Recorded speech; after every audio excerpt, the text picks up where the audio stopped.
అలా ఈ కుబేర్ కుంజ్ కీ అనేది తప్పకుండా తెచ్చుకోండి. నేను ఎక్కడికి వెళ్ళినప్పుడు ఈ కీ అనేది నాకు వచ్చింది అని అంటే, కీ ఒకటి ఇచ్చారేంటా అనుకున్నాను నేను. కానీ తర్వాత మేనిఫెస్టేషన్ బుక్ చదివితే అవును కదా అని అనిపించింది.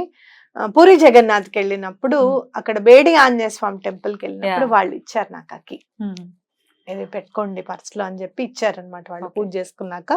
అది నేను తీసుకురావడము, అనుకోకుండా దత్తాత్రేయ స్వామి దగ్గర పెట్టడము, అనుకోకుండానే అన్ని పనులు అవ్వడం అనేది జరిగిందనమాట.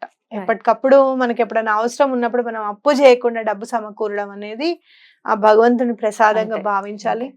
థ్యాంక్స్ టు ద యూనివర్స్, నిజంగా అట్లా అప్పు చేయకుండా చేసినందుకు. తప్పకుండా. అఫోర్డబుల్ ఉంటుంది అక్క, అఫోర్డబుల్ ఉంటుంది. జస్ట్ 200-300 ఉంటుంది, అంతకంటే ఏమి ఉండదు. అఫోర్డబుల్ ఉంటుంది. రైట్. సో ఒకవేళ 2 కీస్ తెచ్చుకుంటే ఒకటి దేవుడి ఒకటి బీరువాలో ఉంటే ఒకటి హ్యాండ్ బ్యాగ్ లో ఉంటుంది.